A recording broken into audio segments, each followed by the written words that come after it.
to more breaking news coming in. BJP is protesting against Karnataka government after it opened 31-year-old case against Karsevaks just days ahead of the Ram Temple inauguration. Karsevaks Council moves for bail in Hubballi District Court. Legal counsel that moves for bail 5 days after the arrest. The case that is likely to come up for hearing in the next 2 to 3 days. Karsevaks' legal counsel has met with the state BJP leaders after moving for bail. Pujari's legal counsel has briefed leader of opposition R. Ashok on the developments in this case. The BJP that is all set to stage protests against the Karnataka government over the arrest of Karsevaks, a case that they opened after 31 years, and that too when the Ram Mandir is all set for its inauguration on the 22nd of January. Let me straight away cut across to Prajwal, who's joining us live on the broadcast. Prajwal, give us details of the legal counsel having moved for bail and how soon is the hearing likely to come up?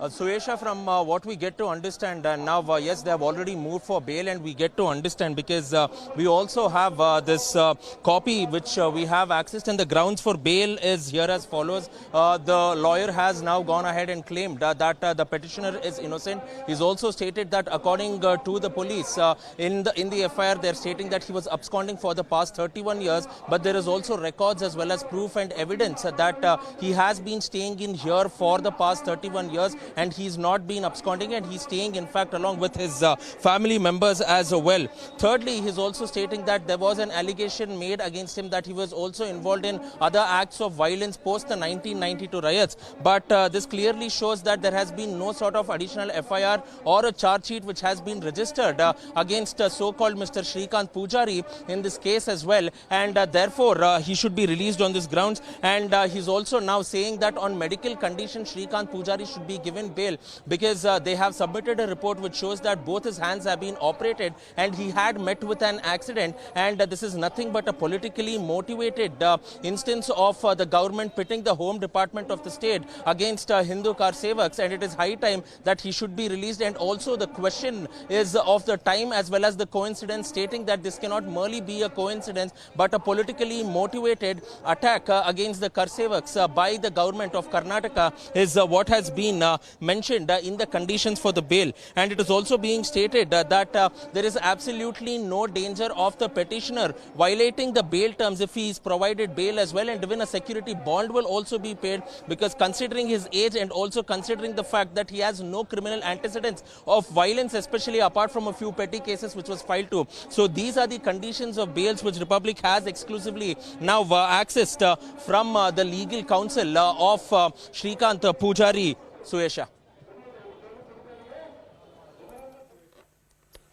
Oh yes, absolutely. And this, as the BJP is very determined that they will not just stage a protest, but they will raise their voices against the Karnataka government over how they have gone and arrested the Karsevaks, not just raking up this case after 31 years, but very carefully timing it ahead of the Ram Mandir inauguration on the 22nd of January as they vow to expose the politics behind it. On that front, what more are you picking up, Prajwal? You know, now we get to understand, Suesha, first and foremost, that there is yet another Karsevak who is still yet to be arrested by the Karnataka police. He goes by the name of Ramachandra Kalburgi.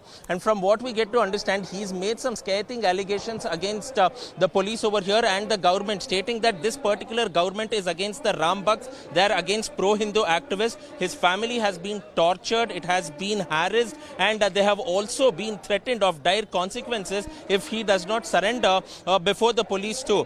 But it is also the same Ramchandra Kalburgi at one point of time who had in fact gone ahead and helped the law enforcement authorities previously, and he went ahead and recounted all these narratives with Republic, and he said that the Congress government, not only of the present but also of the past, have always tried to go ahead and attack Hindu activists and those who have a pro-Hindu mindset. And he's saying that they're not bothered about the politics, may it be the BJP or the Congress. They want to make sure that the consecration ceremony of the Ram Mandir goes in smoothly, and because of the fact that they had fought for this particular cause, it is also now being understood that he wants to go ahead and visit for one last time, because remember that this person who is 77 years old is having several comorbidities as well, and it is in fact very difficult for him to even go ahead and walk out of his house, but he's determined to go for one last time to Ayodhya.